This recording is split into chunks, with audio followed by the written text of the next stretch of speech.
WMFD TV, WMFD.com. It is Coffee Talk with Jay Fox, broadcasting live from Ontario, Ohio, and joining us live via Zoom is Ryan McCall, who's the president of Marion Technical College, and Amy Adams, who is a Dr. Amy Adams. She is actually the vice president of planning and advancement for Marion Technical College.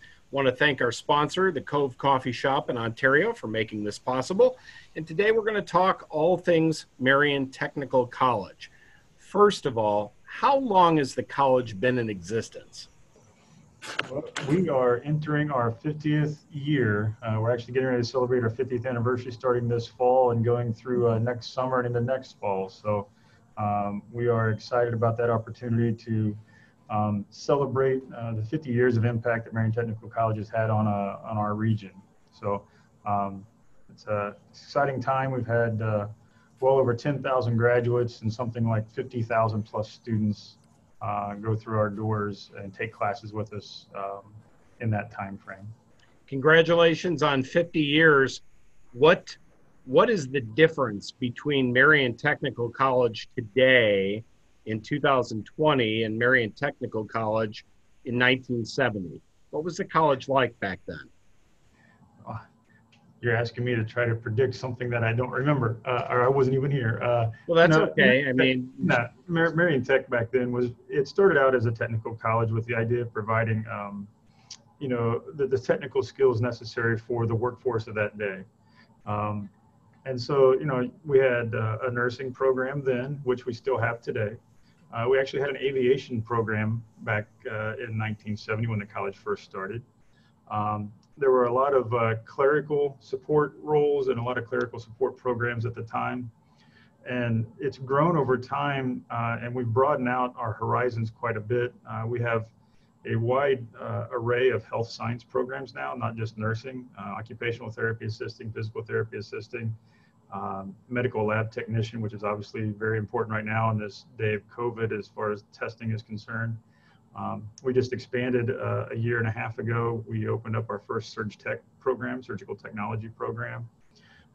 We've expanded our engineering programs as well, and have done a lot there. And then, of course, we still have our business programs, but they're a lot more focused on business management and HR and creation of businesses and how to move that forward. Of course, IT has come on board since that point as well, as cybersecurity, programming and the like. So there's a lot of difference there. One of the big differences, when we first started, we're still co-located with Ohio State University, Marion, but we were using their facility at the time in their building.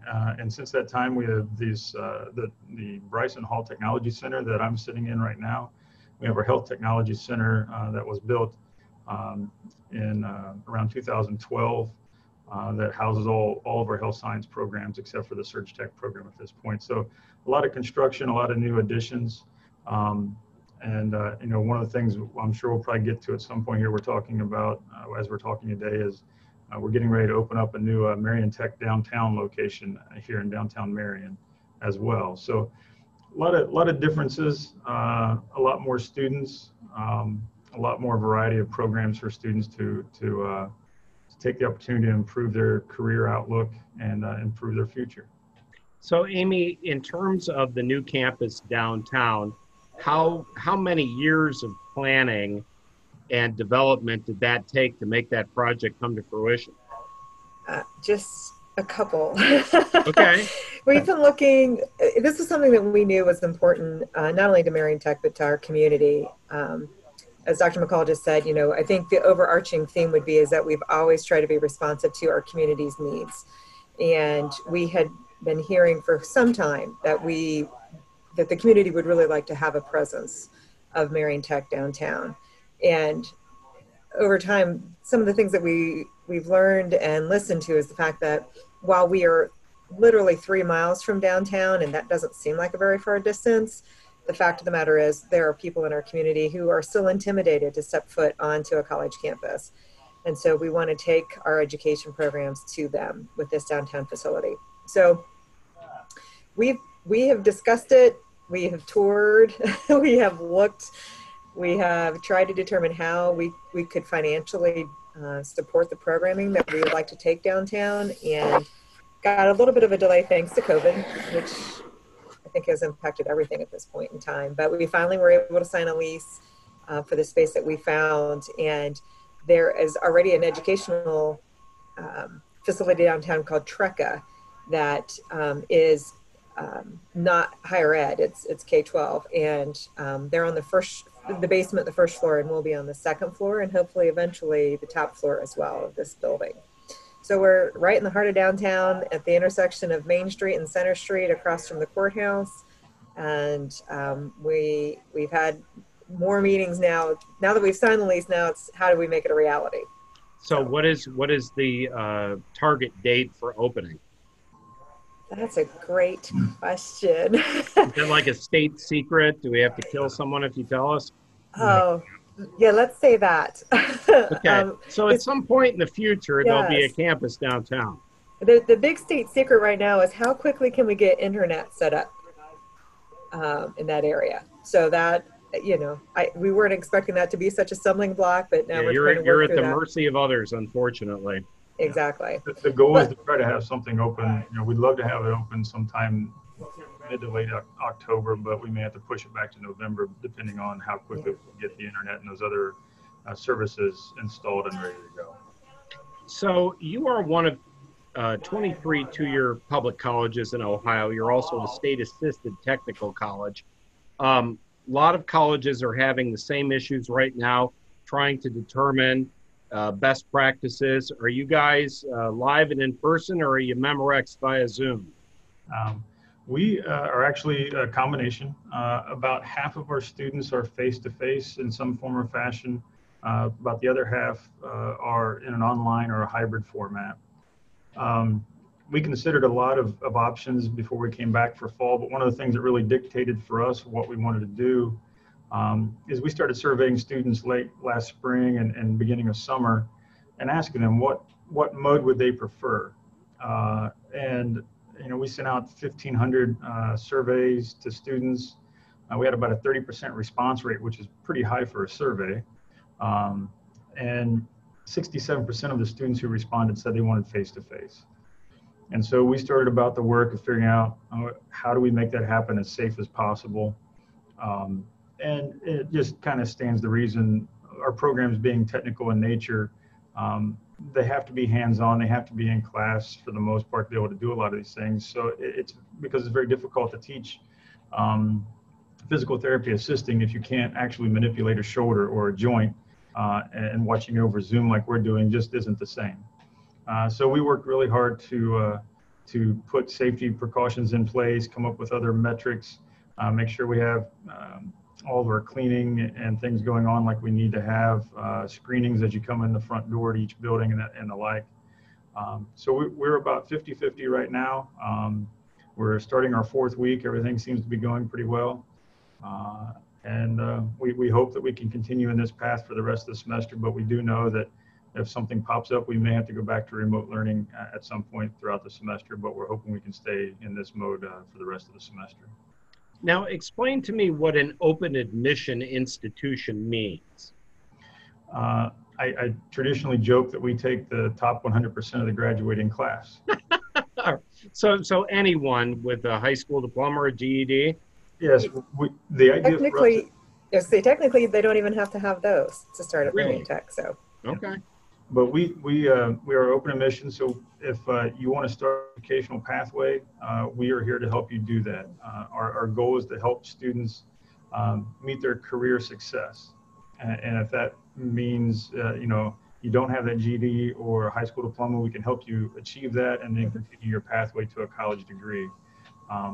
And it truly is a mission of providing access and support for students to reach that success. And that's why everybody, I think, that works in a community college, regardless of where it is, that's kind of at the heart of what they want to see and do is to help their community grow and help those in the community that have a desire to do more to achieve that goal.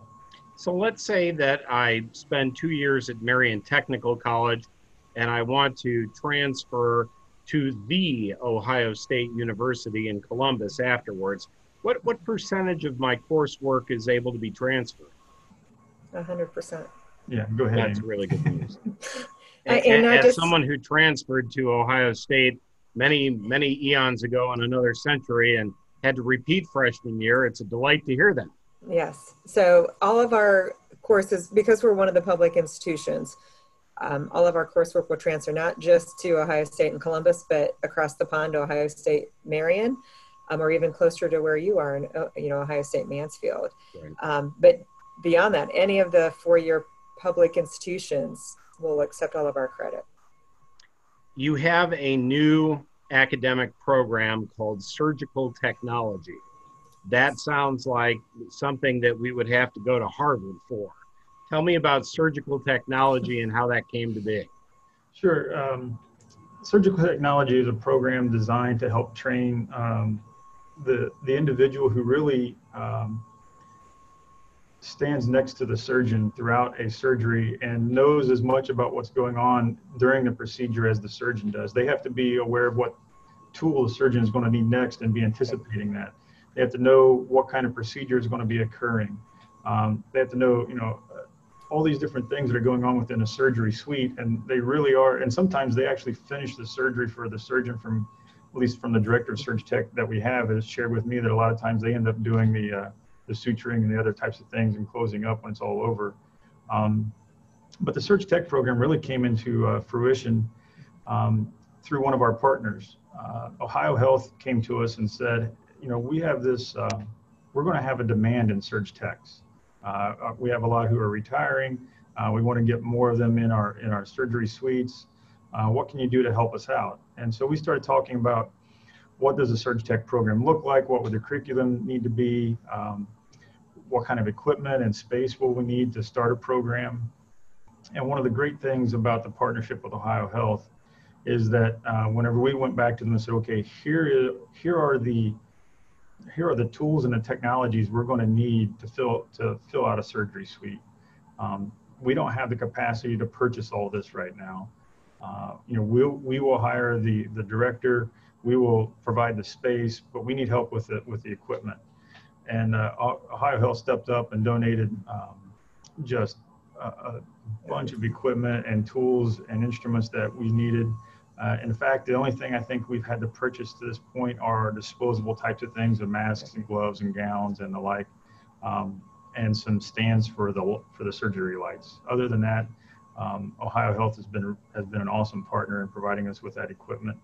And they met with us on a monthly basis for about a year and a half as we developed this program and got it off the ground. Jared Clater is our new director. He's been with us now over a year. Starting his second year cohort. We only had 3 students in the first year, which is to be expected with a new program starting out.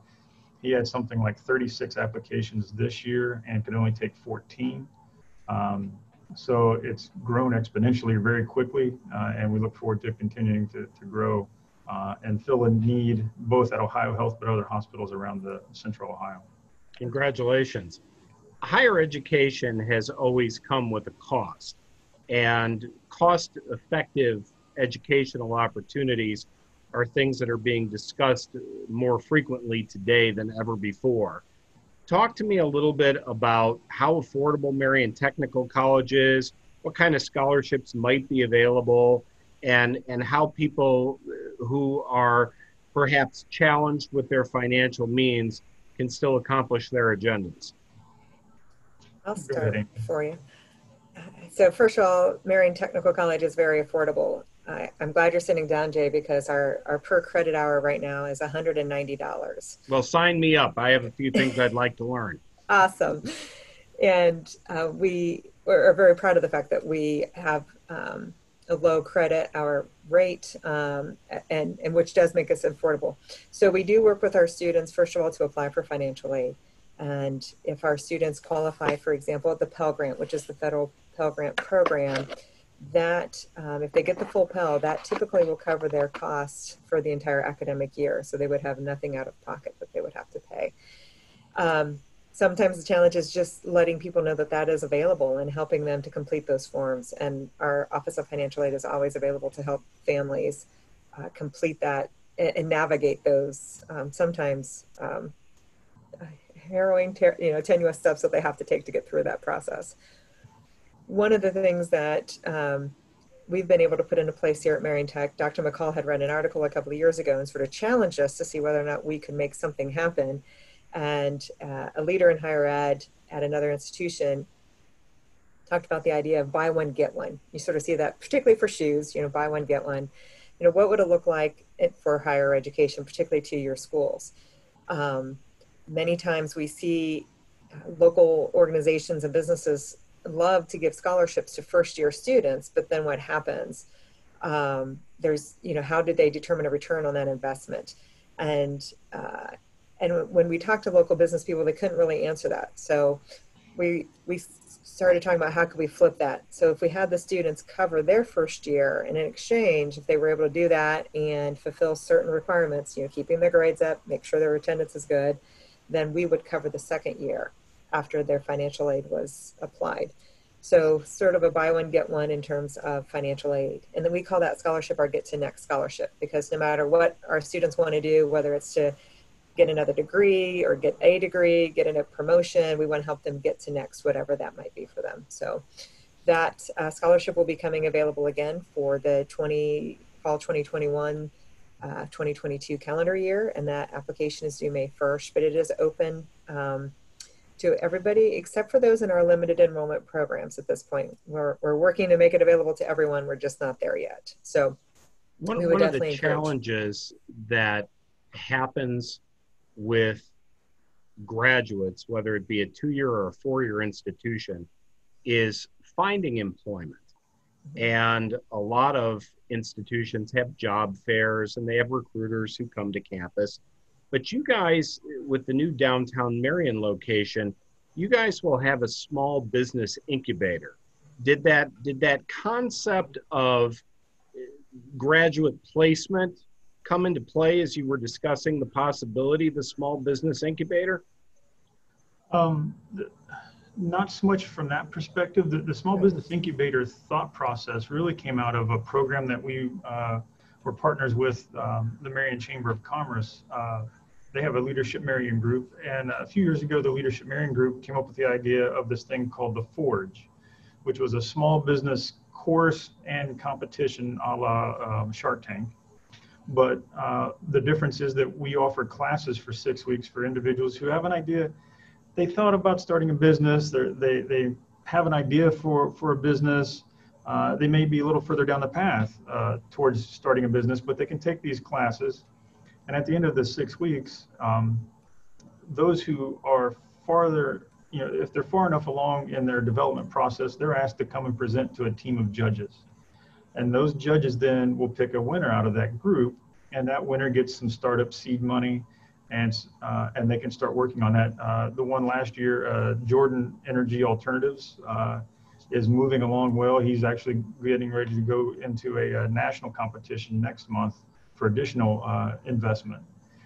And so as we started thinking through the Forge and how great that was doing, and that we had 5 or 6 businesses out of the first 2 years really get started here in Marion, the question was, well, what happened to the rest of the people who were in that program once it's over?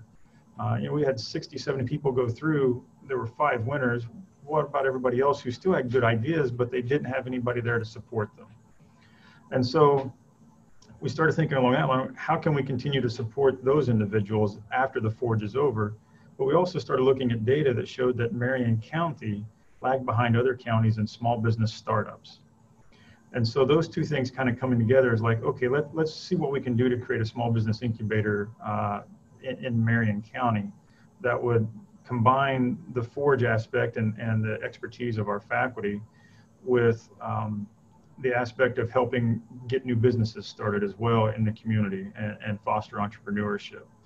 And so we combine those two things together to really to pull that idea forward as part of MTC downtown, or Marion Tech downtown.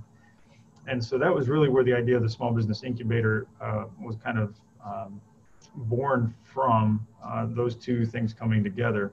And we continue to work with the chamber on how we can be partners with them and helping new businesses get started. we're reaching out to the Small Business Development Center to talk with them about how we can utilize their services as well at this location and really make it a central location for anybody in the Marion area or outside the Marion area who has an interest in starting a business, where they can come and get more information and take some classes and really start moving that thought forward. In fact, we're doing the Forge again this year. It's all via Zoom because we can't have everybody in the same place. And that actually starts September 24th, I believe, is the date that starts, and people can sign up for it. It's 6 weeks again. We'll do the competition at the end, and the person selected by the judges gets a $2,500 kind of a startup grant to help them continue working on their product and continue working on their business. The other side of that, go ahead. I was going to say, you talk about grants, and normally when you think of a small technical college in a community like Marion, the number $10 million doesn't jump to mind quite as frequently as it might in a larger institution. How did you end up being the recipient of a National Science Foundation grant and a Second Chance Pell Grant? Well, it's a bit of a story, but really those two grants were born out of a partnership that we forged with some colleagues of ours at Columbus State Community College. Being a small school, we really can't afford to have a grants office all to itself. Just generation of enough revenue wouldn't come into play there. So I reached out to my colleague at Columbus State and asked if we could join a partnership where we would utilize their grants office to help us do the work of grant writing that we needed to do to get those grants that you spoke of. And so through that process, we sit down with them and we say, here are the things we're interested in trying to achieve, what grants are available, and then we sit down and start helping write those grants. The National Science Foundation grant was one that we were beyond excited to get, because it's our first ever National Science Foundation grant. And it's for the development of a smart manufacturing associate's degree and 2 new certificates. It's almost $500,000. And the whole idea behind smart manufacturing is that it uses networks and advanced sensors, data analysis, information technology, and those types of things to increase manufacturing automation and improve performance.